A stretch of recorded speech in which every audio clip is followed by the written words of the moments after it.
우리는 누구나 관계 속에서 살아갑니다.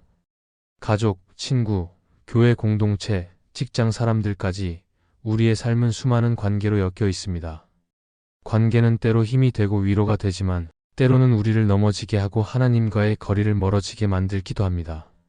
그래서 성경은 단순히 사랑하라는 명령만 주신 것이 아니라 지혜롭게 관계를 맺으라고 가르칩니다. 사랑은 무조건적인 수용이 아니라 진리를 지키는 선택이기 때문입니다. 하나님은 우리가 관계 안에서 성장하길 원하십니다. 하지만 모든 관계가 우리를 하나님께 더 가까이 이끄는 것은 아닙니다. 어떤 관계는 신앙을 흔들고 죄를 가볍게 여기게 만들며 결국 마음의 평안을 잃게 만듭니다. 사람은 자신이 가까이 하는 관계의 영향을 받기 마련이기에 누구와 함께 걷느냐가 신앙의 방향을 결정합니다. 함께 기도하고 말씀을 나누는 관계는 믿음을 세우지만 세상의 가치와 타협하는 관계는 믿음을 약하게 만듭니다. 오늘의 말씀은 성경이 우리에게 경고하는 관계에 대한 이야기입니다. 겉으로 보기에는 좋아 보이지만 영적으로는 조심해야 할 관계들이 있습니다. 이 말씀을 통해 우리는 어떤 관계를 피하고 어떤 관계를 지켜야 하는지를 분별하게 될 것입니다. 그리고 그 안에서 하나님이 원하시는 관계의 기준이 무엇인지 다시 돌아보며 우리의 관계를 새롭게 세우는 시간이 되길 바랍니다. 첫째, 조심해야 할 관계는 죄를 정당화하게 만드는 관계입니다. 사람은 누구나 관계 속에서 영향을 받으며 살아갑니다. 함께 시간을 보내는 사람의 말과 태도, 가치관은 우리의 생각을 바꾸고 마음의 방향을 결정짓습니다. 그래서 어떤 관계는 우리를 더욱 거룩하게 만들지만 어떤 관계는 오히려 죄를 가볍게 여기게 만듭니다. 처음에는 단순한 대화와 공감으로 시작되지만 어느새 잘못된 생각이 옳은 것처럼 느껴질 때가 있습니다. 그것이 바로 죄를 정당화하게 만드는 관계의 시작입니다. 성경은 이런 관계에 대해 분명히 경고합니다. 에덴 동산에서 하와가 뱀의 말을 들었을 때 그 대화는 단순한 호기심에서 출발했습니다. 그러나 그 대화는 하나님의 말씀을 의심하게 만들었고 결국 죄로 이어졌습니다. 사탄은 죄를 직접 강요하지 않습니다. 대신 합리적인 말로 접근해 하나님의 말씀을 상대화시킵니다. 그게 꼭 그렇게까지 나쁜 걸까? 라는 말은 죄를 정당화할 때 가장 많이 쓰이는 표현입니다. 죄는 언제나 이렇게 부드럽고 설득력 있는 말로 다가옵니다. 우리가 조심해야 하는 이유는 죄를 정당화하는 관계는 우리의 양심을 마비시키기 때문입니다. 죄를 죄로 보지 못하게 되고 점점 회개가 사라집니다. 처음에는 마음이 불편했지만 시간이 지나면 익숙해집니다. 결국 하나님 앞에서 민감했던 영혼이 무뎌지고 말씀이 더 이상 마음을 찌르지 않게 됩니다. 이런 관계는 겉으로 보기엔 편안해 보이지만 영적으로는 가장 위험한 관계입니다. 사무엘하에 등장하는 다윗의 이야기를 떠올려 볼 수 있습니다. 그는 하나님께 사랑받는 왕이었지만 밧세바를 범했을 때 그 곁에는 올바른 말을 해주는 사람이 없었습니다. 다윗의 죄가 커진 이유는 유혹 그 자체보다 그것을 지적해줄 관계가 사라졌기 때문입니다. 하나님께서는 나단 선지자를 통해 다윗을 책망하셨고 그때서야 다윗은 죄를 깨달았습니다. 만약 나단이 없었다면 다윗은 죄의 현실 속에서 더 깊이 빠졌을 것입니다. 이처럼 죄를 정당화하는 관계는 우리의 영혼을 어둠으로 이끌지만 죄를 깨닫게 하는 관계는 우리를 빛으로 인도합니다. 오늘날 우리 주변에도 비슷한 관계가 있습니다. 때로는 친구의 이름으로, 동료의 위로라는 이름으로 믿음을 흔드는 말들이 들려옵니다. 너무 진지하게 믿지 말라. 하나님은 다 이해하실 거야. 이 정도는 괜찮지 않겠어? 이런 말들은 위로처럼 들리지만 사실은 죄를 덮어주는 말입니다. 하나님의 말씀보다 감정이 앞서면 결국 죄는 우리 마음 안에서 자리를 잡게 됩니다. 그러나 하나님을 사랑하는 사람은 그런 관계에서 벗어날 줄 압니다. 그 관계를 끊는 것이 차가운 행동처럼 느껴질 수 있지만 영적으로는 가장 따뜻한 선택이 될 수 있습니다. 왜냐하면 죄를 멀리하는 것이 하나님께 가까이 가는 길이기 때문입니다. 하나님은 우리가 사람의 눈치보다 말씀의 기준을 따르길 원하십니다.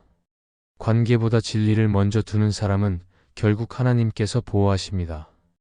때로 우리는 사랑이라는 이름으로 상대의 잘못을 덮으려 할 때가 있습니다. 그러나 참된 사랑은 죄를 덮는 것이 아니라 죄에서 벗어나도록 돕는 것입니다. 요한복음에서 예수님은 간음한 여인을 정죄하지 않으셨지만 분명히 말씀하셨습니다. 이제 다시는 죄를 짓지 말라. 이것이 진정한 사랑의 태도입니다. 사랑은 죄를 가볍게 여기게 하는 것이 아니라 죄에서 벗어나도록 이끄는 것입니다. 우리의 관계를 돌아보면 좋겠습니다. 혹시 나를 죄로 이끄는 말과 행동에 익숙해진 관계는 없는가? 말씀보다 감정으로 판단하게 만드는 사람은 없는가? 하나님은 우리가 진리를 붙드는 사람들과 함께 걷기를 원하십니다. 죄를 정당화하는 관계를 멀리할 때 하나님은 오히려 더 좋은 관계로 채워주십니다. 그 관계 속에서 우리는 믿음을 지키고 더욱 거룩하게 성장할 수 있습니다. 결국 영적인 삶은 어떤 관계를 맺느냐에 따라 달라집니다. 하나님께로 향하는 관계를 선택할 때 우리는 죄의 무게에서 벗어나 참된 자유를 누리게 될 것입니다. 둘째, 조심해야 할 관계는 위로보다 비교를 낳는 관계입니다. 사람은 누구나 위로를 필요로 합니다. 그러나 모든 위로가 우리를 살리는 것은 아닙니다. 어떤 위로는 오히려 비교를 만들어 마음을 불안하게 하고 감사의 자리를 빼앗습니다. 비교는 아주 조용하게 스며들지만 우리의 시선을 하나님이 아닌 사람에게로 돌려놓습니다. 남의 삶을 보며 자신을 평가하게 되고 다른 사람의 성공이 나의 부족함으로 느껴지기 시작할 때 이미 그 관계는 위로가 아니라 경쟁이 되어버립니다. 성경에서 비교는 늘 불행의 시작이었습니다. 가인은 아벨의 제사를 바라보며 마음의 분노가 일었습니다. 하나님은 가인의 제물을 거절하신 것이 아니라 그 마음의 중심을 보셨습니다. 그러나 가인은 자신의 잘못을 돌이키지 않고 아벨과 자신을 비교하며 질투했습니다. 결국 그 비교가 미움으로, 미움이 죄로 이어졌습니다. 사탄은 지금도 똑같은 방법으로 우리의 관계를 흔듭니다. 비교는 우리 안의 은혜를 흐리게 만들고 감사 대신 원망을 자라게 합니다. 우리의 일상에서도 이런 일은 자주 일어납니다. 겉으로는 서로를 위로하지만 속으로는 스스로를 평가하며 낙심할 때가 있습니다. 누군가의 이야기를 들을 때 진심으로 기뻐하기보다 마음 한켠에서 자신을 낮추는 생각이 올라옵니다. 하나님께서는 사람마다 다른 길과 속도를 주셨는데 비교는 그 사실을 잊게 만듭니다. 하나님의 계획보다 사람의 기준을 더 의식하게 만들고 결국은 하나님과의 관계까지 흐려집니다. 사울과 다윗의 이야기는 그 대표적인 예입니다. 사울은 처음에는 다윗을 사랑했습니다. 그러나 백성들이 다윗을 높이자 사울의 마음은 무너졌습니다. 비교의 마음이 사울을 사로잡았고 그는 하나님보다 사람의 시선을 더 두려워하게 되었습니다. 결국 그 비교는 다윗에 대한 미움으로 자라나 사울의 영혼을 병들게 만들었습니다. 비교는 사람을 무너뜨리고 하나님의 은혜를 가리게 합니다. 하나님은 우리에게 서로를 위로하라고 말씀하십니다. 그러나 그 위로는 비교 없는 사랑이어야 합니다. 진정한 위로는 상대의 삶을 평가하지 않고 함께 울고 함께 기뻐하는 것입니다. 누군가의 복을 질투하지 않고 함께 감사할 수 있는 마음이 바로 하나님이 주시는 사랑의 모습입니다. 비교의 관계는 불평을 낳지만 감사의 관계는 서로를 살립니다. 세상은 끊임없이 우리를 경쟁 속으로 밀어넣습니다. 그러나 하나님은 비교로 우리를 평가하지 않으십니다. 그분은 우리의 중심과 진심을 보십니다. 그래서 하나님께 시선을 두는 사람은 다른 사람의 걸음보다 자신의 걸음을 돌아봅니다. 남보다 늦어 보여도 하나님이 인도하시는 길이라면 그것이 가장 빠른 길임을 압니다. 우리의 관계를 돌아보아야 합니다. 혹시 위로라는 말 속에 비교가 숨어 있지는 않았는지, 누군가의 은혜를 보며 낙심하지는 않았는지 점검해야 합니다. 하나님은 우리가 비교가 아닌 믿음으로 관계하길 원하십니다. 진정한 관계는 위로와 감사가 흐르고 서로의 삶 속에서 하나님을 함께 발견하는 관계입니다. 그런 관계는 사탄이 결코 무너뜨릴 수 없습니다. 하나님께서 중심에 계신 관계는 비교를 이기고 평안과 기쁨으로 우리를 채우실 것입니다. 셋째, 조심해야 할 관계는 나의 신앙을 숨기게 만드는 관계입니다. 신앙은 언제나 관계 속에서 드러납니다. 우리가 누구와 함께 하느냐에 따라 믿음은 자라기도 하고 반대로 약해지기도 합니다. 하나님은 우리가 세상 속에서 빛과 소금으로 살아가기를 원하시지만 어떤 관계는 그 빛을 감추게 만들고 신앙을 드러내는 것을 두려워하게 만듭니다. 처음에는 단순히 분위기를 맞추기 위해 웃고 넘어가지만 시간이 지나면 점점 신앙을 숨기는 것이 익숙해집니다. 결국 사람의 눈은 의식하면서 하나님의 눈은 잊게 되는 것입니다. 성경은 이런 관계를 분명히 경고합니다. 베드로는 예수님을 따르던 제자였지만 위기의 순간에 예수님을 3번 부인했습니다. 그는 예수님을 몰랐다고 말하면서 자신의 믿음을 숨겼습니다. 그때 베드로는 두려움 때문이었습니다.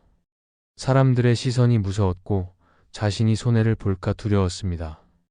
그러나 그 순간 베드로는 누구보다도 외로웠습니다. 신앙을 숨기면 사람들에게는 편안해질 수 있어도 마음은 깊이 메말라 갑니다. 하나님과의 연결이 끊어진 사람은 세상 속에서 쉽게 흔들리게 됩니다. 오늘날 우리도 비슷한 상황을 마주합니다. 직장에서, 학교에서 혹은 친구들 사이에서 믿음을 표현하는 것이 조심스러워질 때가 있습니다. 누군가가 신앙을 비웃을까 두려워 말하지 못하고 기도하고 싶지만 눈치를 보며 포기할 때가 있습니다. 그러나 하나님은 우리의 신앙이 숨겨지기를 원하지 않으십니다. 빛은 감추어질 때 의미를 잃습니다. 하나님은 우리의 삶이 세상 속에서도 믿음의 향기를 드러내길 바라십니다. 다니엘의 이야기를 떠올려 볼 수 있습니다. 그는 포로의 신분으로 바벨론에 있었지만 그곳에서도 하나님을 예배하기를 멈추지 않았습니다. 다니엘은 왕의 명령으로 인해 죽을 위기에 처했지만 여전히 하루 3번 하나님께 기도했습니다. 그는 사람의 시선을 두려워하지 않았고 하나님 앞에 정직하게 살았습니다. 결국 하나님은 그를 사자의 굴 속에서도 지켜주셨습니다. 다니엘은 환경이 아니라 믿음으로 살았고 그의 삶이 곧 신앙의 증거가 되었습니다. 우리가 신앙을 숨기게 되는 이유는 대부분 두려움 때문입니다. 그러나 그 두려움 뒤에는 사탄의 속삭임이 숨어 있습니다. 사탄은 우리의 마음에 이런 생각을 심어줍니다. 지금은 굳이 믿음을 드러낼 때가 아니야. 조용히 믿으면 되잖아. 이런 속삭임은 겉으로는 지혜로워 보이지만 사실은 신앙을 약하게 만드는 말입니다. 신앙은 조용히 지키는 것이 아니라 때로는 세상 속에서도 분명히 드러내야 하는 믿음의 고백입니다. 하나님을 향한 믿음은 감정이 아니라 선택입니다. 관계 속에서 신앙을 감추지 않겠다고 결단하는 순간 하나님은 그 마음을 사용하십니다. 우리가 진심으로 믿음을 지키려 할 때 하나님은 환경보다 큰 힘을 주십니다. 세상이 우리를 조롱할지라도 그 믿음은 결코 헛되지 않습니다. 왜냐하면 하나님은 사람의 평가보다 우리의 중심을 보시기 때문입니다. 우리의 관계를 돌아보면 좋겠습니다. 혹시 나의 믿음을 약하게 만드는 관계는 없는가? 하나님의 이름을 부끄럽게 여기게 만드는 관계는 없는가? 하나님은 우리가 믿음을 숨기지 않기를 원하십니다. 신앙을 드러내는 것은 자랑이 아니라 은혜에 대한 고백입니다. 하나님을 사랑한다면 그 사랑은 반드시 관계 속에서 나타나야 합니다. 진정한 믿음의 사람은 어떤 상황에서도 하나님을 부끄러워하지 않습니다. 믿음을 숨기지 않고 드러낼 때 하나님은 그 사람을 통해 일하십니다. 우리의 신앙이 빛을 잃지 않도록 지키는 것, 그것이 곧 영적 전쟁에서 승리하는 길입니다. 사람의 눈보다 하나님의 눈을 의식하며 신앙을 숨기지 않고 담대히 드러내는 사람이 될 때 하나님은 그 삶을 통해 세상 속에 빛을 비추실 것입니다. 넷째, 조심해야 할 관계는 하나님이 주신 평안을 빼앗는 관계입니다. 사람은 누구나 평안을 원합니다. 그러나 그 평안은 세상이 주는 안정이 아니라 하나님께로부터 오는 것입니다. 하나님은 우리 마음이 조용하고 안정되길 바라시지만 어떤 관계는 그 평안을 흔들어 놓습니다. 함께 있는 것만으로도 마음이 불안해지고 대화 후에 영혼이 지쳐버릴 때가 있습니다.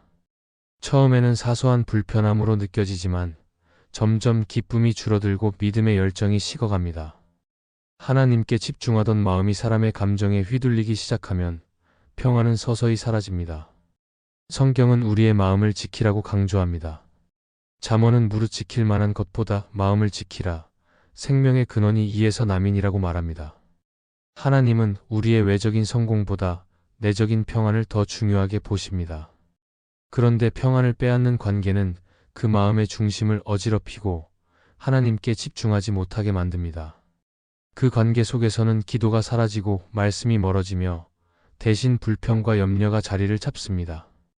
그래서 하나님은 평안을 지키기 위해서 때로는 관계를 정리할 지혜도 주십니다. 모든 관계가 나쁜 것은 아니지만 평안을 잃게 만드는 관계는 반드시 점검해야 합니다. 마르다는 예수님을 사랑했지만 동생 마리아와의 관계 속에서 불평을 쏟아냈습니다. 마르다는 일에 집중하느라 주님의 음성을 놓쳤고 결국 마음의 평안을 잃었습니다. 예수님은 그런 마르다에게 말씀하셨습니다.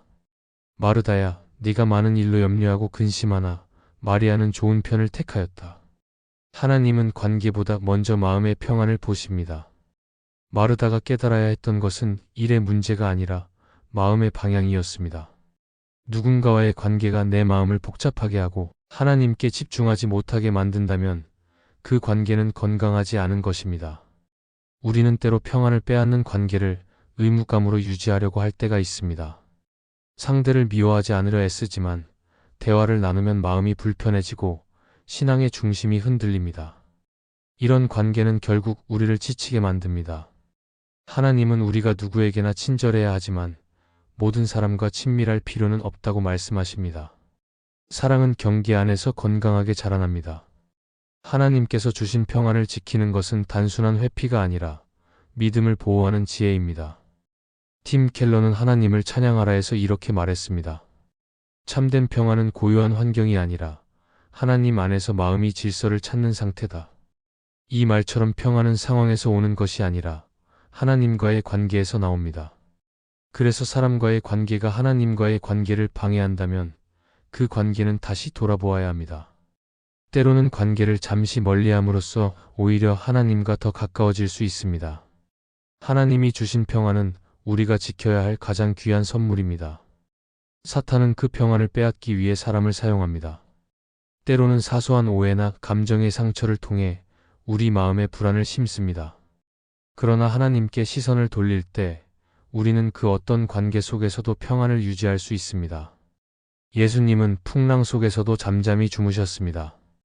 그분의 평안은 환경이 아니라 아버지 하나님을 신뢰하는 데서 비롯된 것이었습니다. 우리의 관계를 점검해야 합니다.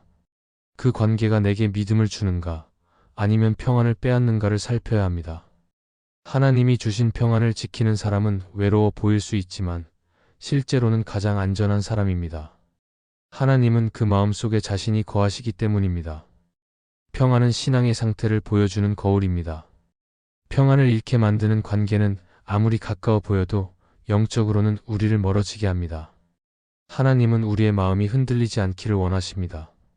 관계 속에서도 하나님의 평안을 붙잡는 사람, 그가 진정한 믿음의 사람입니다. 하나님이 주신 평안을 소중히 여기고 그것을 지키는 지혜를 구할 때 하나님은 우리의 마음을 새롭게 하시고 모든 관계 속에서 쉼을 주실 것입니다. 이 말씀이 마음의 은혜가 되셨다면 좋아요와 구독으로 함께 해주세요. 그리고 댓글에 아멘이라고 남겨주시면 하나님의 은혜가 더 많은 사람들에게 전해질 것입니다. 여러분의 삶 위에 하나님의 은혜가 언제나 함께 하시기를 바랍니다. 감사합니다.